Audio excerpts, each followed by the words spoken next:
Hello iron friends, मैं Malhotra सिविलरी coaching में आपका फिर से स्वागत करता हूं। और आज अपन पढ़ने वाले हैं कक्षा 10 प्रश्नावली 1.2 का 5वां प्रश्न।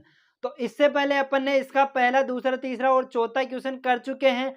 और आज अपन जो प्रश्न करने वाले हैं, एक ऐसा उदाहरण अपन ने किया है पहले भी, 4 की घात n वाला, सेम ऐसा ही उदाहरण है। तो इसको करने से पहले, इससे पहले जो भी चैनल पे नए हैं तो चैनल को सब्सक्राइब कर लीजिए और सब्सक्राइब बटन के पास बेल आइकन दिया उसे प्रेस करके ऑल पे सेलेक्ट कर लीजिए, ताकि आपको हर एक वीडियो की नोटिफिकेशन आप तक पहुंचती रहेगी। और साथ ही जिसको सभी वीडियो चाहिए अपने चैनल के प्लेलिस्ट में जाके सभी वीडियो प्राप्त कर सकता है। तो अपन यहाँ पे स्टार्ट करते हैं कक्षा 10 का 1.2 का 5वां क्वेश्चन। तो प्रश्न क्या बोल रहा है कि जांच कीजिए कि क्या किसी प्राकृत संख्या, अब प्राकृत संख्या बोले तो 1 से स्टार्ट होने वाली और लास्ट अनंत तक। तो प्राकृत संख्या के लिए संख्या 6 की घात n अंक 0 पर समाप्त होगा। तो ऐसा अपन ने पहले एक उदाहरण किया है, एक बार इसको भी समझो। तो क्या करना है इसमें, प्राकृत संख्या, अब प्राकृत संख्या बताओ क्या क्या है। प्राकृत संख्या है अपने पास 1 2 3 4 5 ऐसे करके अनंत तक प्राकृत संख्या होती है। अब इस पे विचार करो तुम कि देखो 6 की घात n, यानी कि n का मान क्या रखना है अपन को, प्राकृत संख्या, इसको नेचुरल नंबर है ना, इंग्लिश वर्ड नेचुरल नंबर,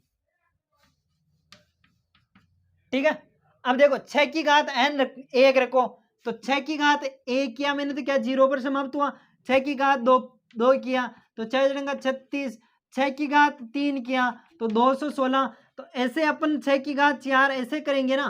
तो ऐसी कोई सी संख्या है जिसमें मतलब 0 पे समाप्त होती है। पहले मैं एक नियम बताया था पहले कि वो 0 पर समाप्त होने के लिए एक नियम बताया था, तो वो नियम मैं वापस बता देता हूँ। यदि किसी संख्या की अभाज्य गुणन करने पर उसमें 2 तथा 5 अनिवार्य रूप से उपस्थित हो, यानी कि उसमें मौजूद होना, तो वह संख्या 0 पर समाप्त होती है। एक बार यहाँ पे नियम लिख देता हूं मैं। तो यहाँ पे मैंने नियम लिख दिया है, एक बार मैं वापस समझा देता हूं। यदि किसी संख्या के अभाज्य गुणनखंडों में 2 एवं 5 अनिवार्य रूप से, 2 तथा 5 तो अनिवार्य रूप से उपस्थित हो, तो वह संख्या किस पे, 0 पर क्या होती है, वो समाप्त होती है। जैसे किसी भी संख्या की, जैसे मैं मान लो 30 ही है, अब 30 के जैसे अभाज्य गुणनखंड करो, तो 30 के अभाज्य गुणनखंड में क्या आता है, 2 × 3 × 5। तो ये देखो, इसमें 2 और 5 तो अनिवार्य रूप से उपस्थित है, इसका मतलब ये 0 पर समाप्त होगी। अब देखो, तो 6 के भी अभाज्य गुणनखंड कर लेते हैं यहाँ पे। तो 6 के अभाज्य गुणनखंड किया तो 6 को क्या लिख सकता हूं मैं, 2 × 3। अब 2 तो उपस्थित है लेकिन 5 उपस्थित नहीं है, तो अपन क्या कह सकते हैं, अतः नियम के अनुसार, तो नियम के अनुसार क्या कह सकते हैं, अतः 6 की घात n संख्या 0 पर समाप्त नहीं होगी, क्योंकि क्योंकि 6 के अभाज्य गुणनखंड में 2 है लेकिन 5 नहीं है, 2 है लेकिन 5 नहीं है। तो यहाँ पे आपको बिल्कुल समझ में आ गया होगा। अब देखते हैं इसका नेक्स्ट क्वेश्चन। तो इसमें कुछ भी नहीं करना है, केवल ये नियम अपन को ऊपर टाइटल पे लिख लेना ताकि आपको याद रह जाए। ओके, तो अब इसमें कुछ भी नहीं करना है, केवल ये नियम आपको ध्यान में रखना है। नियम क्या है, यदि किसी संख्या के अभाज्य गुणनखंड में 2 तथा 5 अनिवार्य रूप से उपस्थित होना, तो वो संख्या 0 पर समाप्त होती है। जैसे यहाँ पे 30 पे देखा था अपन ने, 30 में 2 और 5 उपस्थित है, 0 पर समाप्त होगी।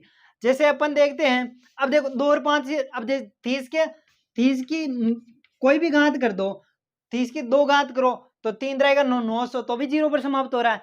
इसकी 3 कर दो तो 9 3 2700, तो भी 0 पर समाप्त हो रहा है। यानी कि 6 की घात n कोई भी करेंगे अपन, यदि उसके अभाज्य गुणनखंड में 2 तथा 5 का जो मतलब जोड़ा होगा, 2 तथा 5 का जोड़ा होने का मतलब क्या है, 2 पंजो 10 यानी कि 0। अब 0 की घात कुछ भी करेंगे तो 0 आएगा, इसलिए ये नियम यहाँ पे फॉलो करता है। ओके, तो ये अपन ने कर लिया है, ये इसको उतार लो आप। अब लेते हैं इसका नेक्स्ट उदाहरण। तो नेक्स्ट उदाहरण क्या है इसका, लेते हैं इसका छठा प्रश्न। तो छठा प्रश्न क्या है इसको देखते हैं अपन।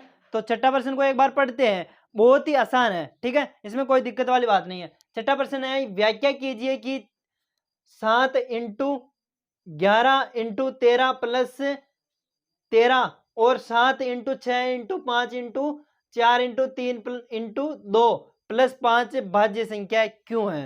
अब ये भाज्य संख्या क्यों है, अब भाज्य संख्या की मैंने पहले परिभाषा बता दी है। भाज्य संख्या की एक पहले परिभाषा ये कि ऐसी संख्या है जिसमें केवल एक व ऐसी संख्या है जिसमें एक व स्वयं के अलावा किसी अन्य संख्या का भी भाग जाता हो, एक व स्वयं के अलावा किसी अन्य संख्या का भी भाग जाता हो, उसे क्या कहते हैं, भाज्य संख्या कहते हैं। और एक अथवा में परिभाषा लिखाई थी, जिन संख्याओं के अभाज्य गुणनखंड, जिन संख्याओं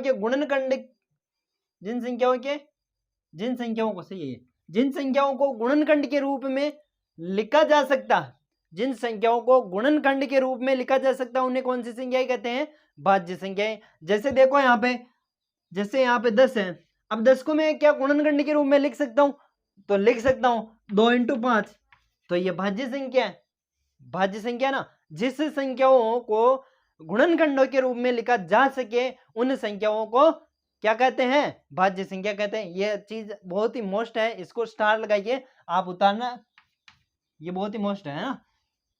तो देखो अब इनके अभाज्य गुणनखंड करना संभव हो रहा है क्या, हल कर लेते एक बार।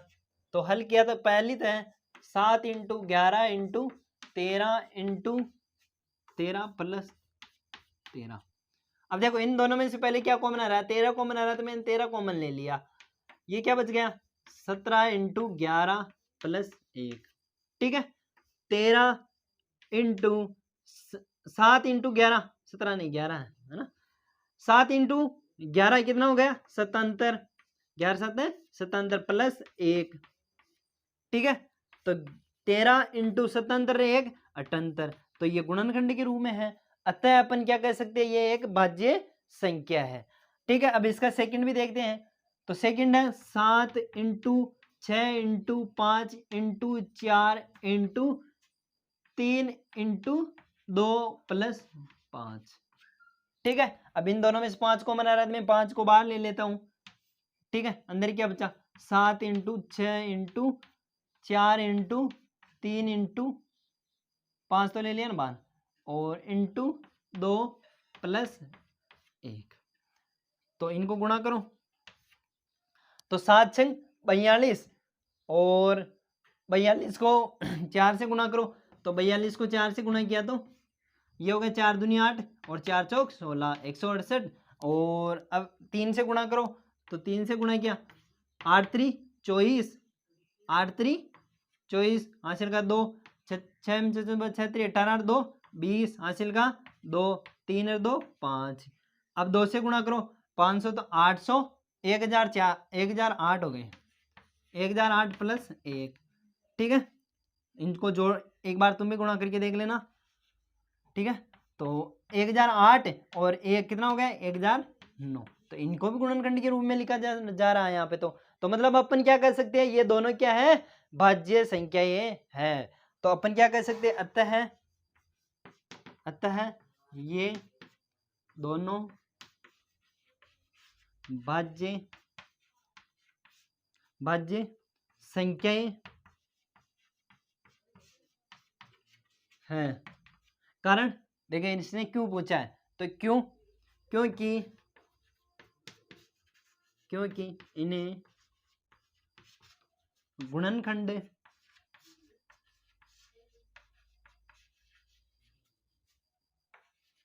के रूप में लिखा जा सकता है,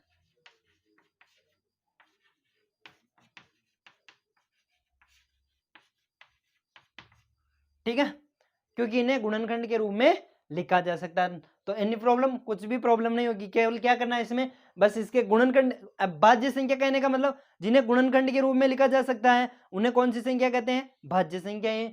और जिन्हें मतलब एक दूसरी परिभाषा जिनमें एक व स्वयं के अलावा किसी अन्य संख्या का भाग जाता है उसे भी क्या कहते हैं, भाज्य संख्या कहते हैं। ठीक है, दोनों की परिभाषा एक ही है, जैसे सेम सेम है ना। ठीक है, तो ये हो गए अपने पास, ये दोनों भाज्य संख्या है क्योंकि इनके गुणनखंड के रूप में लिखा जा सकता है। यहाँ पे रूप में, गुणनखंड के रूप में लिखा जा सकता है। ठीक है, तो इन प्रॉब्लम। अब लेते हैं इसका सातवां उदाहरण, लास्ट उदाहरण है सातवां उदाहरण। तो सातवां उदाहरण भी देखते हैं एक बार। तो अब लेते हैं उदाहरण नंबर 7। तो उदाहरण नंबर 7 यहाँ पे देखिए एक बार बोर्ड पे। तो उदाहरण नंबर 7 में पढ़ देता हूँ। यहाँ पे क्या बोल रहा है कि किसी खेल के मैदान के चारों ओर एक वृत्ताकार पथ है। किसी मैदान के चारों ओर एक वृत्ताकार पथ है। इस मैदान का एक चक्कर लगाने में सोनिया को 18 मिनट लगते हैं। इससे मैदान का एक चक्कर लगाने में सोनिया को कितने मिनट लग रहे हैं, 18 मिनट। जबकि इसी मैदान का चक्कर लगाने में रवि को 12 मिनट लगते हैं। मान लीजिए वे दोनों एक ही स्थान और एक ही समय पर चलना प्रारंभ करके एक ही दिशा में चलते हैं। कितने समय बाद वह पुनः अपने स्थान पर मिलेंगे।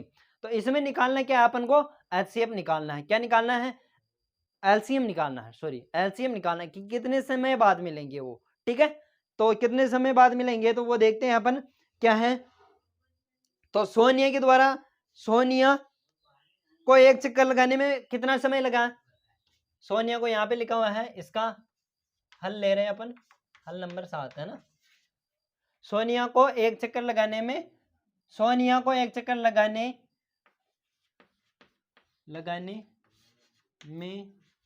लगा समय बराबर 18 मिनट।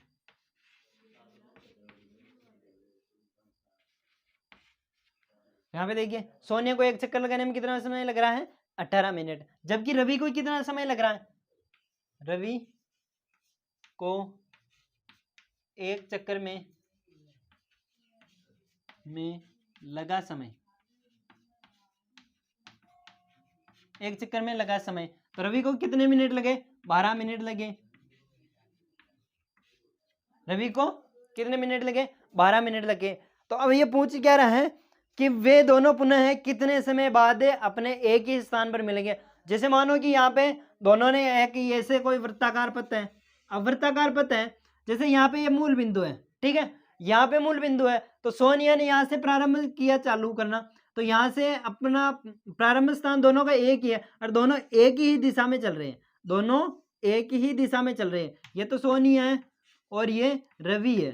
तो सोनिया और रवि दोनों एक ही स्थान से चलना प्रारंभ करते हैं, एक ही समय से चलना प्रारंभ करते हैं। तो दोनों कितने चक्कर लगाएंगे, ये पुनः एक ही स्थान पर वापस, यानी कि यहाँ पे मिल जाएंगे। जरूर नहीं है यहाँ पे मिलो, कहीं पे भी मिलने चाहिए दोनों। तो ऐसा कौन सा स्थान है जहां पर ये दोनों पुनः अपने स्थान पर मिल जाएंगे। तो ये स्थान वापस कब आएगा, तो इसका एलसीएम निकालना पड़ेगा। तो 18 का और 12 का एलसीएम निकाल लो, सीधी शॉर्ट बात है ना। तो इसमें ऐसा अपना थोड़ा और लंबा होगा ये। ठीक है, माना कि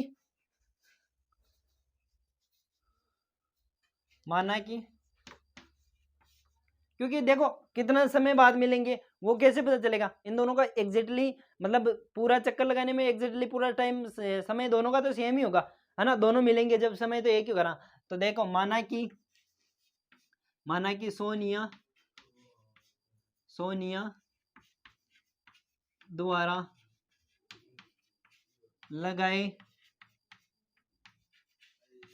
गए चक्कर, तो सोनिया के द्वारा लगाए गए चक्कर माना कि x है।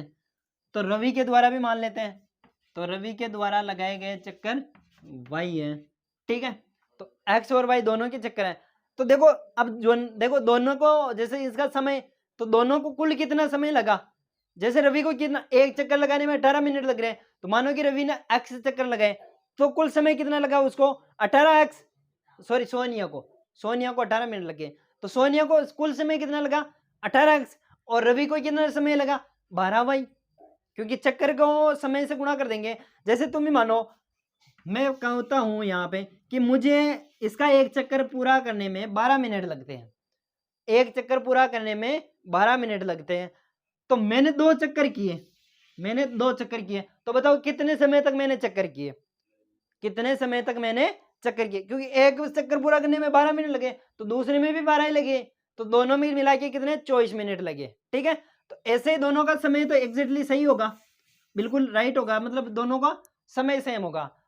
तो देखो सोनिया द्वारा चक्कर लगाने में समय, सोनिया द्वारा चक्कर लगाने में समय बराबर कितना होगा, सोनिया 18 मिनट लगा रही है, एक चक्कर में 18 मिनट ले रही है, तो कितना समय लगा, उसने x चक्कर लगाए तो 18 इंटू एक्स। ठीक है, ये हो गया उसका समय।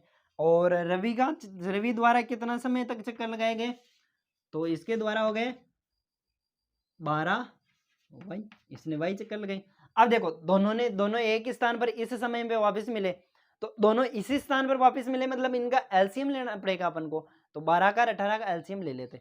अब ये इसलिए माना, ये भी पूछ सकता था कि इसने कितने चक्कर लगाए, सोनिया ने, रवि ने कितने चक्कर लगाए, ये क्वेश्चन नहीं पूछा है, लेकिन पूछ सकता है, अपन को करना आना चाहिए। ठीक है, तो 12 का 18 का एलसीएम निकाल लेते हैं। यहाँ पे एलसीएम निकालना आता होगा आपको, 12 इंटू 18।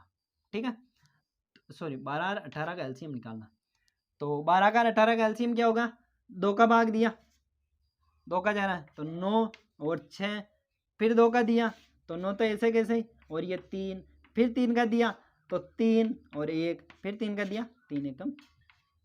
तो एलसीएम कितना आ गया इनका, 2 इंटू 2 इंटू 3 इंटू 3, 3 तरह का 9 और 9 दूनी 18, 18 दूना 36, 36 इनका क्या आ गया, एलसीएम आ गया।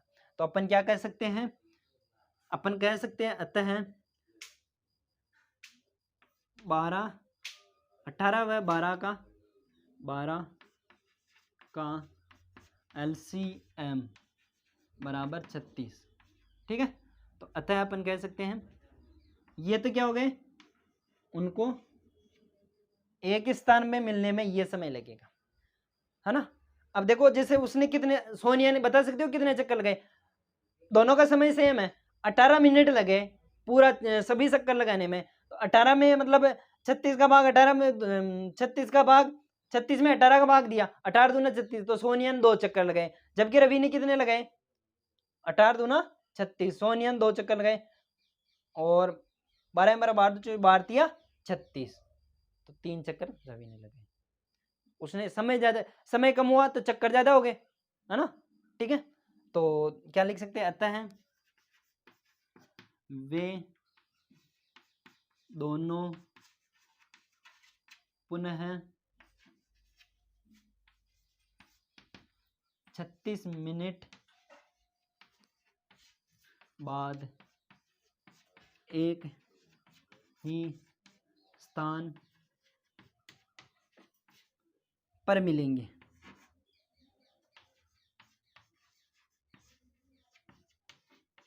कितने समय बाद, 36 मिनट बाद। ओके, तो ये अपनी प्रश्नावली कंप्लीट। ये थोड़ा लंबा है क्वेश्चन, लेकिन इसको थोड़ा ध्यान से करना। ठीक है, तुम डायरेक्ट भी कर सकते हो, 12 का 18 का लघुत्तम लेके भी इसका आंसर लिख सकते हो, लेकिन पूरा एग्जैक्टली तरीके से यही है। ओके, तो इसमें कोई दिक्कत आपको आएगी नहीं, एक बार इसको वापस दोहराना घर पे और बैठ के, तो आपको बिल्कुल समझ में आ जाएगा। ओके, तो ये उतार लो, इसके बाद लेंगे इसकी प्रश्नावली 1.3 के क्वेश्चन। तो ठीक है।